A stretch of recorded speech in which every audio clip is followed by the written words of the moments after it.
Si tu traites ton mari comme un roi, tout le monde va le traiter comme un roi. Si tu traites ta femme comme une reine, tout le monde va traiter comme la reine. Mais si tu l'insultes, tu méprises ton mari, tu lui manques du respect, tout le monde le touchera. Il faut de la maturité pour choisir.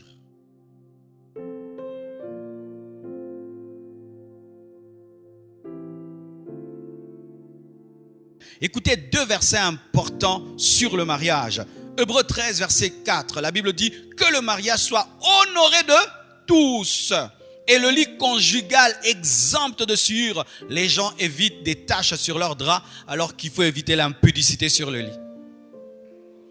Des gens balayent leur chambre, mais ils entrent dans leur chambre avec l'adultère. Ils trompent sa femme et puis viennent dormir sur le lit conjugal, mais ils épousettent pour éviter le coronavirus. Vous n'évitez pas l'adultère. Des adultères qui évitent le Covid, la Covid. Vous évitez le corona et vous portez des masques. Portez aussi des masques contre l'adultère et l'impudicité. S'il est sérieux que vous prenez vraiment contre la Covid, vous le prenez contre l'impudicité et l'adultère, il y aurait l'onction, la puissance sur cette terre. Vous voyez comment vous respectez ce petit virus qui tue le corps, mais considérez le péché qui tue l'âme. Que le mariage soit honoré de tous. Tu dois honorer ton propre mariage, tu dois honorer ta femme, tu dois honorer ton mari. Tu ne peux pas parler à ton mari n'importe comment, à ta femme n'importe comment. Tu ne dois pas mépriser ton mariage et tu dois protéger ton mariage de toutes les personnes qui n'honorent pas ton mariage. Tu n'honores pas mon mariage, tu vas me trouver sur ton chemin. Qui que tu sois, parce que la Bible dit honorer de tous. Ton père doit honorer ton mariage, ta mère doit honorer ton mariage, ton pasteur doit honorer ton mariage. Dans cette église, lorsque seulement une jeune sœur est mariée, il y a une autre manière de la traiter. Nous devons respecter que maintenant, cette jeune sœur est mariée. Ça te dit, pasteur, je dois rentrer à la maison parce que mes enfants m'attendent, mon mari m'attend. Maman, il faut partir. Pourquoi? Il faut honorer le mariage. Mais si déjà toi-même tu n'honores pas ton mariage, personne ne va honorer ton mariage. Si toi-même tu méprises ton mari, personne ne va honorer ton mari. Si toi-même tu méprises ta femme, personne ne va honorer ta femme. Beaucoup de conjoints ne sont pas respectés parce que leur propre conjoint ne les honore pas. Si tu traites ton mari comme un roi, tout le monde va le traiter comme un roi. Si tu traites ta femme comme une reine, tout le monde va traiter comme la reine. Mais si tu l'insultes, tu méprises ton mari, tu lui manques du respect, tout le monde le touchera. Souvent dans les belles familles, quand est-ce qu'on touche l'autorité de l'homme ou de la femme? C'est lorsque toi-même tu méprises ta femme, tu méprises ton mari.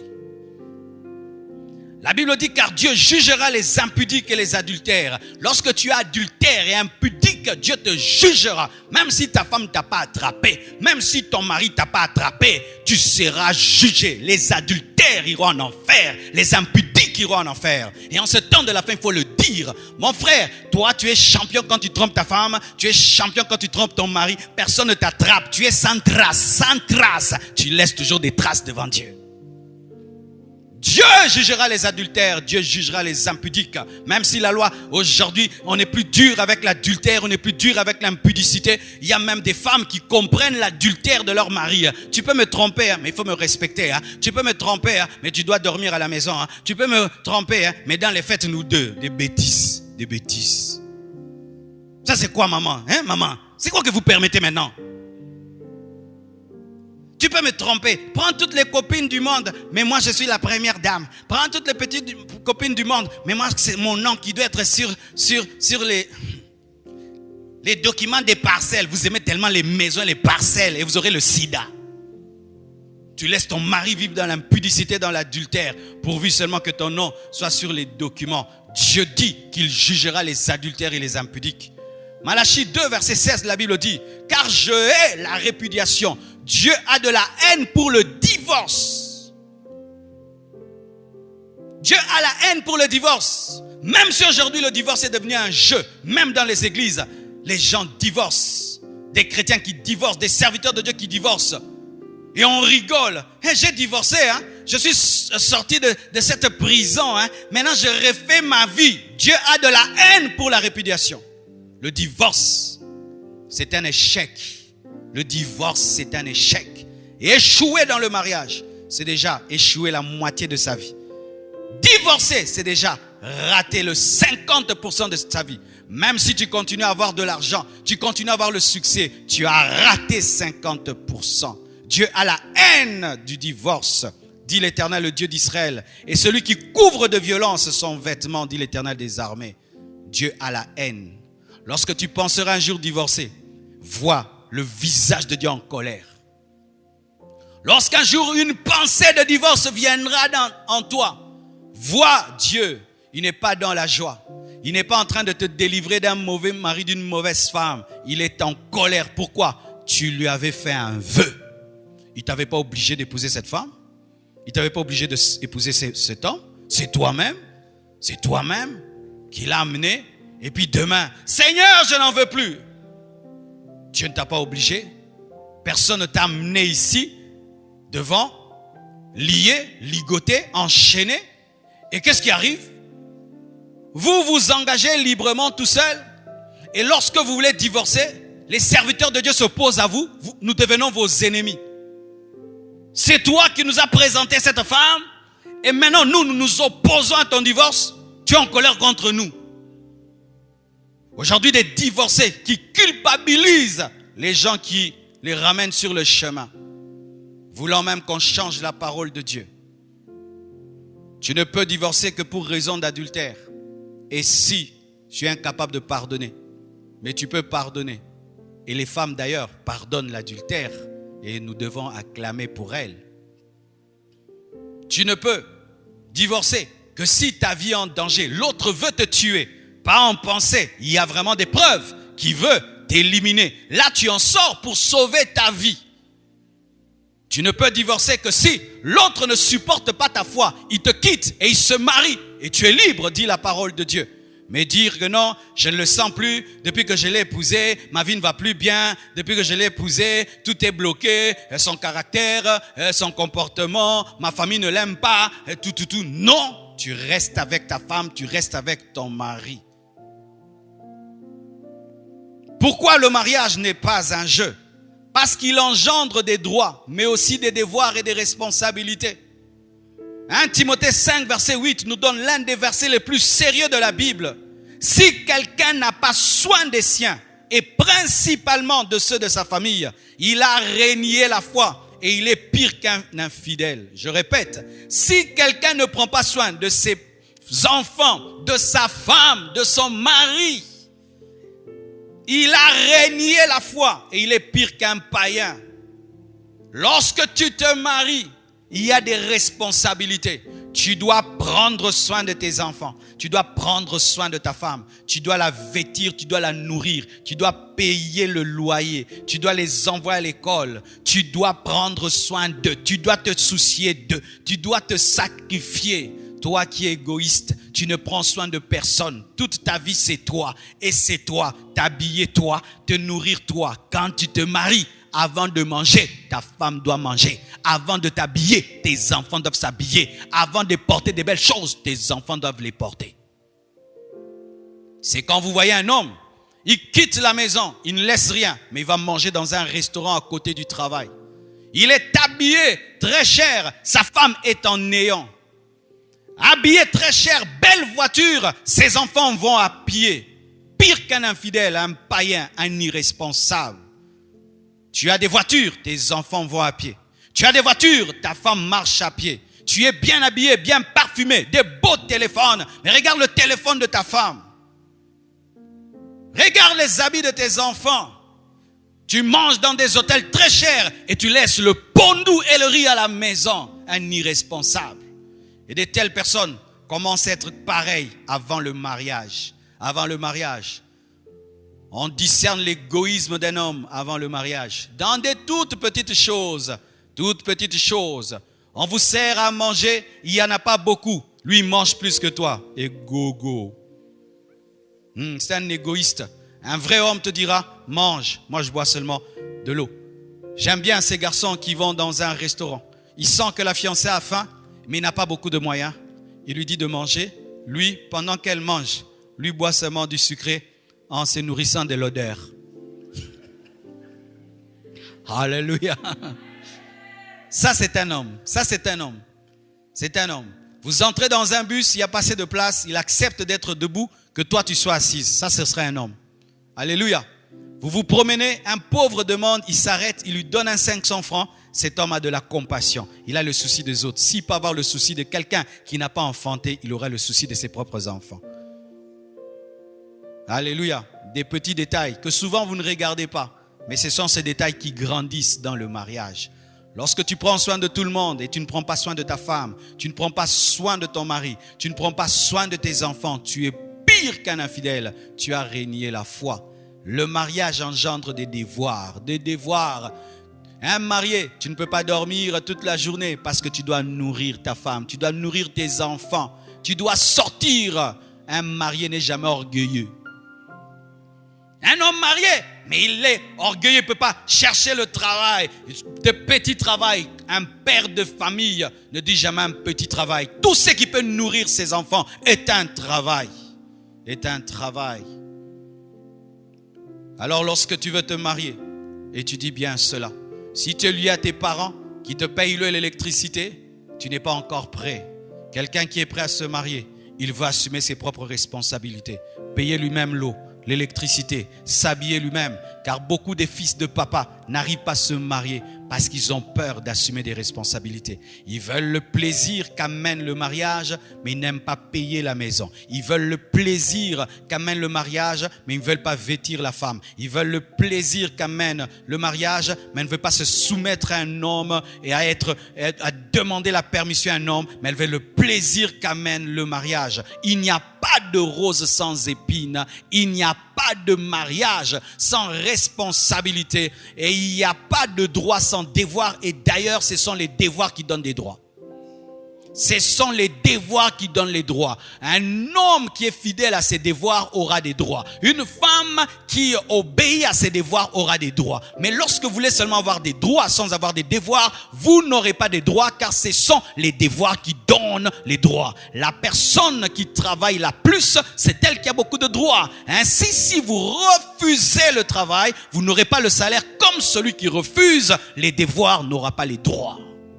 Tu veux être respecté par ta femme, assume tes responsabilités. Tu veux être respecté par ton mari, assume tes responsabilités. Mais quand vous êtes des irresponsables, vous allez dans le mariage que pour prendre, pour avoir, qu'on prenne soin de toi, qu'on te nourrisse, qu'on t'habille, que ta femme prenne soin de toi, qu'elle qu'elle te prépare. Mais tu n'as pas la notion de la responsabilité. Tu souffriras. Alléluia. Pourquoi le mariage n'est pas un jeu? Le mariage n'est pas un jeu parce qu'il est réservé aux grands. Alléluia. C'est un film enfant non admis. Le mariage n'est pas pour les enfants. Lorsque tu regardes ta télévision et tu vois là-bas on a dit pas pour les enfants, du coup tu dis les enfants partez. Et même toi-même tu es chrétien, tu dis ce film je ne regarde pas parce qu'il y aura des choses bizarres. Sachez aussi que le mariage ce n'est pas pour les immatures. À 4 niveaux. Si tu es immature dans ton corps, tu ne peux pas te marier. Ton corps doit être mûr pour se marier. Parce que dans le mariage, il y a les enfants qui doivent venir et ton corps doit être mûr pour cela. C'est qu'il faut, il y a un âge pour se marier. Les enfants dans le corps ne peuvent pas se marier. Il faut atteindre une maturité sexuelle pour se marier. Mais pas seulement une maturité physique. Il faut aussi une maturité psychique, psychologique. Tu dois avoir les nerfs solides. Hein? Alléluia. Tu dois avoir les nerfs solides. C'est-à-dire que ton intellect, ta manière de penser, de réfléchir doit grandir pour te marier.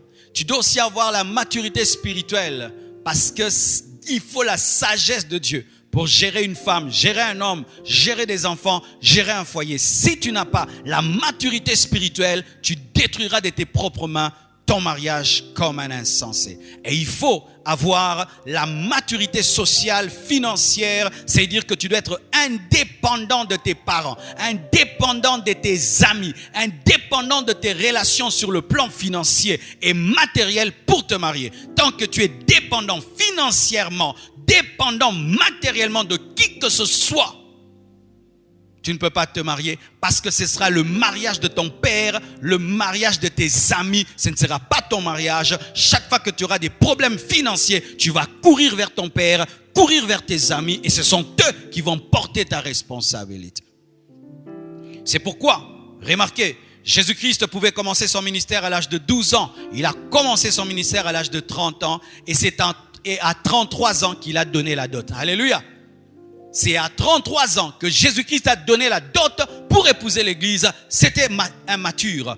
Adam et Ève n'étaient pas des enfants parce que Dieu leur a dit soyez féconds. Et qui sont féconds? Ce sont des adultes. Alléluia. Ce n'étaient pas des enfants. Et lorsque Isaac devait se marier, Abraham qui était vieux a pris Éléazar qui était le plus vieux pour choisir une femme. Pourquoi? Il faut de la maturité pour choisir.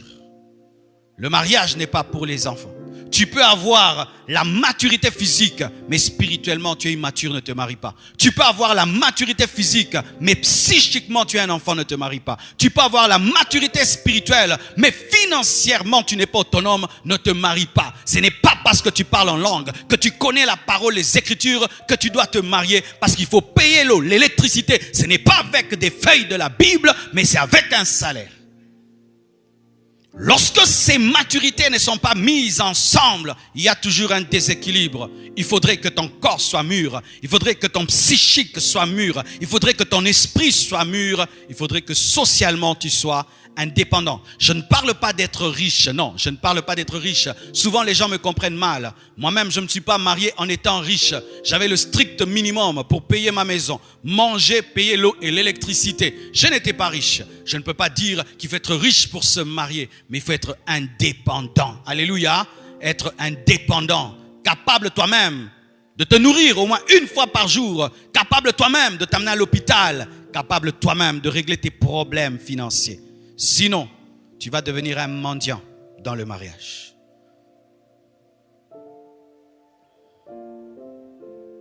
Alors, après avoir dit tout ça, vous êtes déjà déséquilibré. Du coup, vous commencez à voir le mauvais côté du mariage. Écoutez ceci, mes frères et sœurs. Si j'ai beaucoup tapé sur les épines, c'est parce qu'on présente beaucoup la rose. Mais la vérité, la voici, c'est que dans le mariage, il y a beaucoup de joie, mais aussi beaucoup d'épreuves. Il y a beaucoup de paix, mais aussi beaucoup de combats. Il y a beaucoup de bénédictions, mais aussi beaucoup de luttes. Il y a beaucoup de droits, mais aussi beaucoup de devoirs. En soi, le mariage, il faut être équilibré. Quand tu épouses une femme, un homme, tu te dis, cette femme va me donner la joie, elle va me donner la paix, mais des fois elle va m'énerver, des fois elle va me mettre en colère. Quand tu te prépares déjà, tu as déjà téléchargé, l'antivirus va fonctionner. Alléluia. J'aurai des enfants, mais peut-être il y aura des luttes et des combats. Tu es déjà prêt. Quand tu te maries, tu es prêt à tout. Rien ne va t'étonner. Mais si tu te maries comme un bébé qui voit la vie qu'en rose, quand la vie deviendra grise, tu vas croire que Dieu t'a abandonné alors que tout est écrit. Alléluia. Dieu ne nous a pas promis une vie sans problème. Dieu ne nous a pas promis une vie sans combat. Dieu ne nous a pas promis cela. Mais il a promis qu'il sera toujours avec nous. C'est pourquoi, écoutez ce dernier conseil. La Bible dit, dans Jean 15, verset 5, « Je suis le cep, vous êtes le sarment. Celui qui demeure en moi et en qui je demeure, porte beaucoup de fruits, car sans moi, vous ne pouvez rien faire. » Sans Jésus, tu ne peux rien faire. Sans Jésus, tu ne peux éduquer tes enfants. Sans Jésus, tu ne peux être un bon mari. Sans Jésus, tu ne peux être une bonne femme. Je peux témoigner, mes frères, si Jésus n'était pas dans ma vie, je ne serais pas un bon père. Je ne serais pas un bon mari. Je suis le père que je suis. Je suis le mari que je suis parce que Jésus me permet de porter les fruits de la fidélité, le fruit de l'amour, le fruit de la persévérance, le fruit de la patience me permet d'être un leader, d'être un modèle. Alors lorsque vous allez vous marier, et si vous êtes déjà marié, ne commettez jamais l'erreur d'enlever Jésus-Christ de vos maisons, d'enlever Jésus-Christ de vos couples. Vous allez devenir comme des sarments qui veulent porter du fruit sans le cep. Ainsi tu vas faire l'effort. Je veux aimer ma femme, tu n'arrives pas. Je veux aimer mon mari, tu n'arrives pas. Je veux aimer mes enfants, tu n'arrives pas. Je veux être fidèle, tu n'arrives pas. Je veux être soumise, tu n'arrives pas. Je veux être une bonne mère, tu n'arrives pas. Pourquoi? Parce que tu es déconnecté du cep et tu ne peux porter du fruit. La bonne volonté ne suffit pas pour être un bon mari. La bonne volonté ne suffit pas pour être une bonne femme. Ces hommes que vous voyez là, en train d'être des mauvais pères et des mauvais maris, ont voulu être des bons pères, mais ils n'ont pas la force. Ces femmes que vous voyez là, qui font pleurer leur mari, ont voulu être des bonnes femmes, mais n'ont pas la capacité. Jésus doit être au centre de vos couples. Dommage, Nous remarquons déjà quand ils se marient. Tu vois, tout son zèle est fini. C'est comme si pour eux, le terminus c'est quoi? Le mariage. Avant le mariage, zélé, zélé, zélé. Une fois seulement qu'ils se marient, on ne prie plus. On ne jeûne plus. On ne va plus à l'église. On est là, mon mari, mes enfants, mon mari, mon mari. Dieu te prendra Isaac sans te le demander. Quand tu te sépares de Dieu parce que tu as trouvé une femme, Dieu fera que cette femme te maltraite. Quand tu abandonnes Jésus parce que tu as trouvé un mari, Dieu fera que cet homme te maltraite afin que tu te souviennes que lui seul est la source du parfait bonheur. Sans le cep, il n'y a pas de fruit sur le sarment. Sans Jésus, vous ne pouvez rien. Le mariage est très sérieux. Que Dieu vous comble de ses grâces. Merci beaucoup. Prions le Seigneur. Prions.